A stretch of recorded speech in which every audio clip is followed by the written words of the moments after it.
Эдил Жолдубаевич 15 минут отырып кетип калгандыгы бул кандай түшүнүксө болот дейм да. Жөлөк пул маселе турганда депутаттарды сыйлабай, элди сыйлабай, мыйзамды сыйлабай кетип калган Эдил Жолдубаевич жоопко тартылабы? Өкмөттүн эрке баласы болду го бул. Эдил Жолдубаевич ушул жыйынга катышышы керек эле.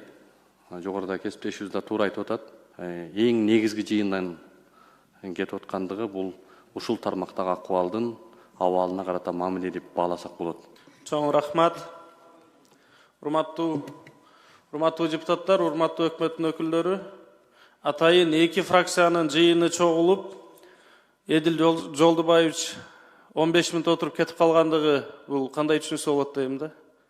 Эфирге барам дейби, интервью берем дейби, бу жерде 30дан ашык депутат чогулуп алып, бу жерде жөлөк пул маселе турганда, социалдык маселелер республика боюнча орчундуу болуп атканда, депутаттарды сыйлабай, элди сыйлабай, мыйзамды сыйлабай кетип калган Эдил Жолдубаевич жоопко тартылабы?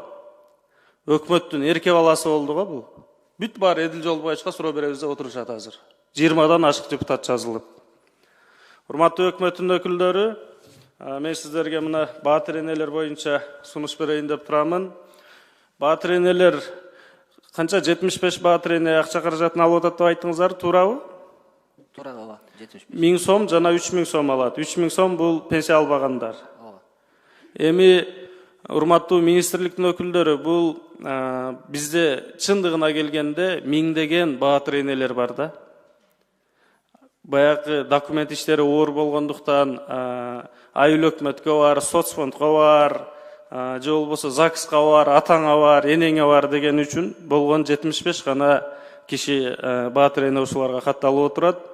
Ушуну жөнөкөйлөштүрсөңүздөр, же болбосо 7 бала төрөлгөндөн кийин ордунан эле ушул каттап коюп бергендей кылсак, эми 1000 сом акча алат экен, бул 1000 сомго азыр 2 килограмм эт келбейт, же болбосо бир бут кийим келбейт. Бир күнгө да жетпейт, эми чындыгын айткандачы, инфляцияны эске алганда. Ошол себептен ушуну баатыр энелерди эсепке алганда 7 бала төрөлгөндөн кийин, 7-си төрөлгөндөн кийин автоматтык түрдө бериле тургандай кылып, ушуну иштеп чыксаңыздар, мен сиздерден суранат элем. Андан сырткары, урматтуу депутаттар, мен Жанар Кубанычбекович, мен сиздерден Ала Тоо депутаттык тобунун чечимине кошуп коюуну суранам.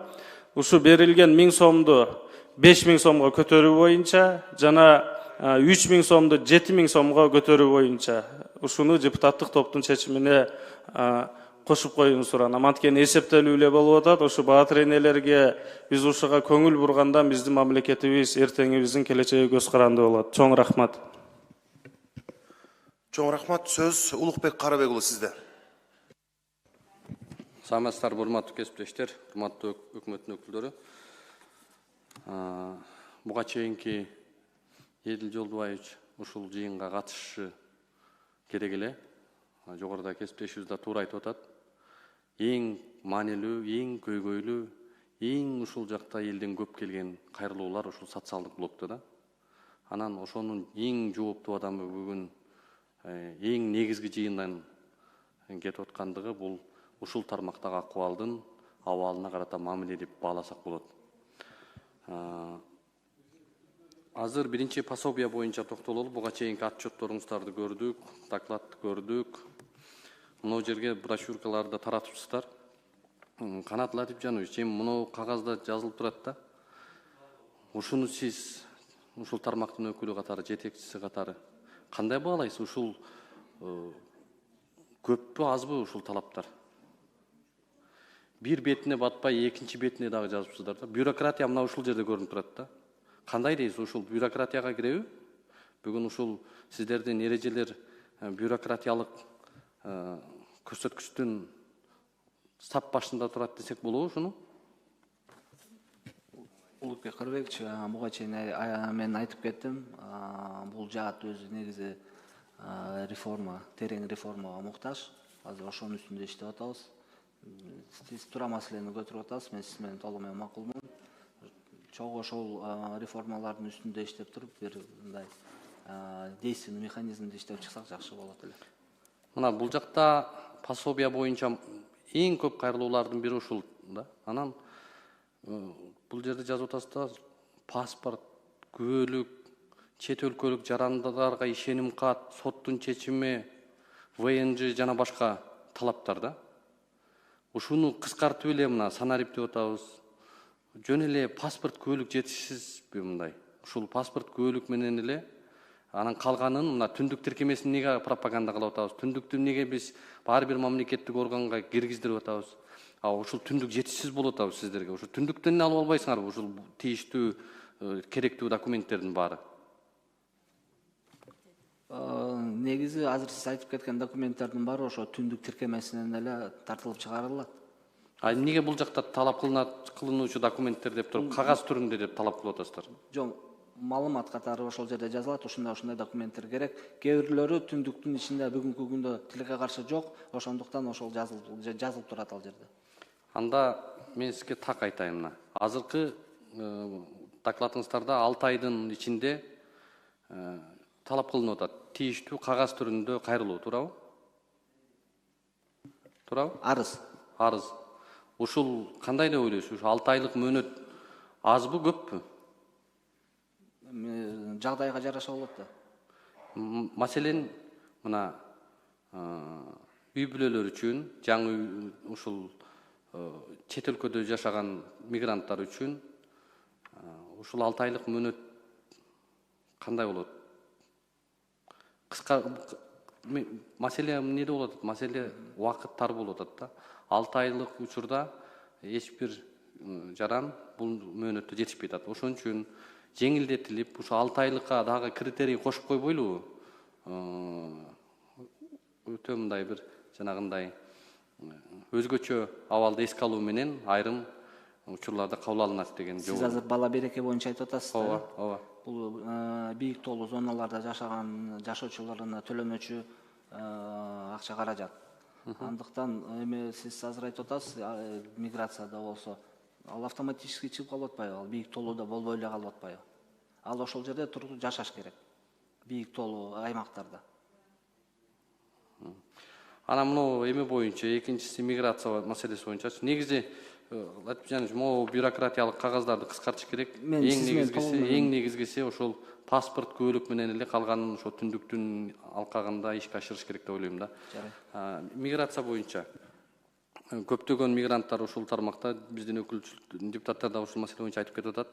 Негизи могу реестр 260 федералдык закон боюнча ушулга өзгөртүүлөр кирди. Учурда канча биздин мигрант реестрге кара тизмеге түштү? Реестрде бүгүнкү Сагынсыз урматтуу Улукбек Карабекович, негизи бүгүнкү күндө 26-жылга январга 34.786 жаран бар реестрде, контролируемых лиц. А сиздер 128.000 Ал 2025-жылы. Азыр ошо январга карата 34.786. Бул эми саны өзгөрүп турат да ар дайымчы. Жылдын аягында ошо көпчүлүк биздин жарандарыбыз чыгып кеткен болчу. Өзүнүн жанагы миграциялык тарыхты жаңыртуунун негизиндечи. Ошого байланыштуу ошо РКЛдин саны азыр азайып калды. Канча мигрант реестрден чыкты? Өзү Россиядан чыкпай 2025-жылы 39.096 жаран Россиядан чыкпай жанагы Монапустун эрежелери менен ошакта кагаздарын иреттеп калган болчу да. Тышкы иштер министрлиги ушул маселе боюнча реестр талаптары боюнчачы кандай иш алып барып атасыздар? Мисалы, жеңил эле мындай бир жеңил укук бузуулар боюнча. Анан ошону чыгарыш үчүн бүгүн федералдык закон 260 статьясы боюнча бүгүн сот эмес, ички иштер кызматы ушуну чыгарып коюп атат да. Ушул боюнча сиздер мына эл аралык адам укуктары боюнча ошол эле учурда соттон өзүнүн далилдөө мүмкүнчүлүктөрүн чектөө боюнча канча мигранттарга көйгөй жаратып атат? Ушуну кандай кылып сиздер иш алып барасыздар? Анан ушул реестрден чыгуу механизмин кандай болжоп атасыздар? Кантип жардам берип, кантип чыгарып атасыздар? Урматтуу Улукбек мырза, туура маселени көтөрдүңүз. Негизи ошо мен жогоруда айтып кеткен 22-январда мен Россия Москва шаарына барып келгем. Ошол жерде Россия Центральная Азия деген платформанын негизинде бизде чоң кезигүү болгон. Ошол жерде Россия Федерациянын ички иштер министрлигинин өкүлдөрү болгон, тышкы иштер министрлигинин өкүлдөрү болгон. Ошол жерде биз реестр контролируемых лиц боюнча маселени көтөргөм. Ошол жерде эки тараптуу мен гези күнү жүргүздүм. Россия миграция департаментинин орун басары менен. Ал дагы айтты, бул негизи жаңы механизм, жаңы система. Эгерде ошондой бир каталар болуп калышы мүмкүн, чет өлкө жарандарга караштуучу. Ошого байланыштуу биз алар менен бирге сүйлөшүп алдык. Эгерде биздин жарандарыбыз кайрылса, алар тышкы иштер министрликке кайрылса мүмкүнчүлүгү бар, же биздин элчиликке кайрылса болот. Ошонун негизинде ар бир биздин жарандын маселесин жеке чечкенге биз даярбыз да.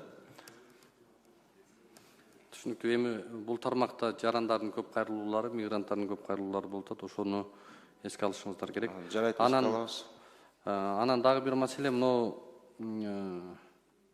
чет өлкөдөгү мигранттардын уул кыздары пособияга чыгуу үчүн көптөгөн бюрократиялык маселелер жаралып атат да. Ушул боюнча дагы кандай ушуну жеңилдеткенге болобу?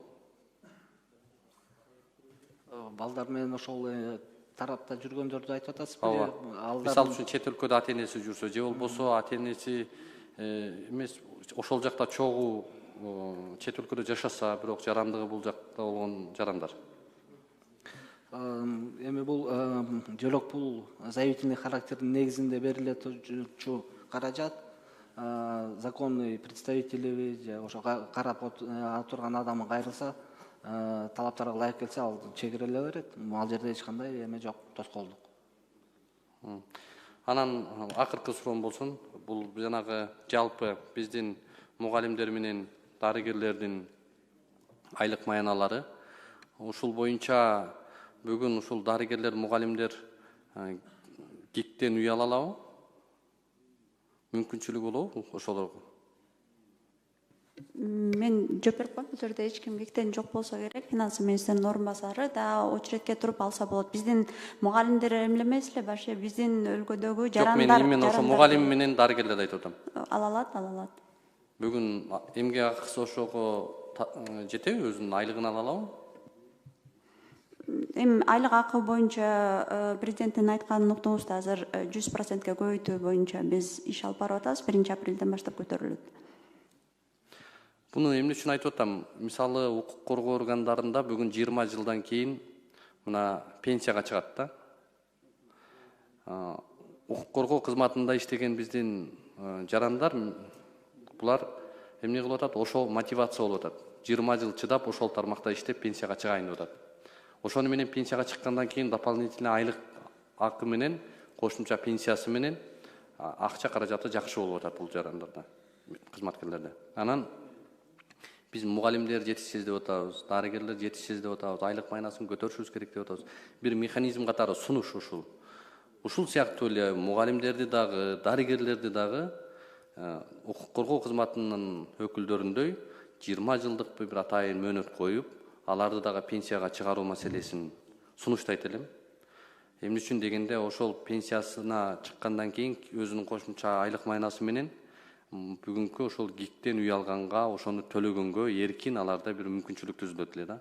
Анан бул тармакка кызыккан, бул тармактын сапатын жакшыртканга, жакшы биздин уул кыздар ушул тармакка билим алганга кызыгып, перспективаны көрүп, анан ушул биздин эң маанилүү тармактарыбызда кадрдык көйгөйлөр, анан сапаттын көтөрүлүшү жакшы болот эле. Ушуну дагы бир эске алып, ушуну дагы бир иштеп көрсөңүздөр деген ой. Рахмат. Рахмат.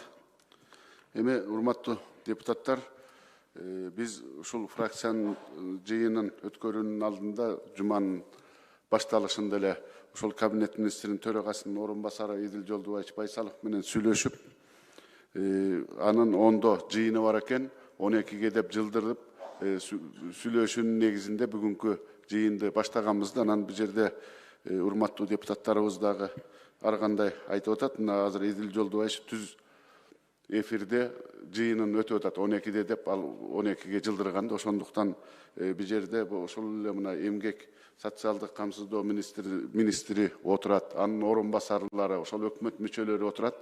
Ошолорго суроолорду берип, эми бирөөнү жамандап, бирөөнү мындай кылыш керек, мындай жоопко тартыш керек дегенибиз дагы туура эмес, урматтуу депутаттар. Баягы эми публикага ойногондо дагы ар бир нерсенин чеги болот да. Ошон үчүн Эдил Жолдобаевичке түздөн түз жеткирчи мына министрликтери ошол соцблокту ошол киши карайт. Бардыгы жеткирип, мындан кийин дагы жыйындарды өткөрүп же кабинетке чакырып, ошол жерде өзүбүздүн фракцияларды өтүп, топтор менен биргеликте иштерди алып барып, ошол мыйзамдарды жазсак деп ойлойм. Эми ар бир депутат эле биринчи болуп сүйлөгүсү келет экен, шашат экен. Эми ар бир депутат ошол элдин шайлоосунан өтүп, элдин добушун алып, эл үчүн кызмат кылабыз, эл үчүн мыйзам жазабыз деп келгенбиз. Ошондуктан бүгүнкү күнү иш күн, шашпаңыздар. Ар бириңиздер суроо, жоопту алып, аягында ошол топтордун чечимин сунуштарыңыздарды берсеңиздер, чогуу чыгарып туруп, анан ишти аяктасак.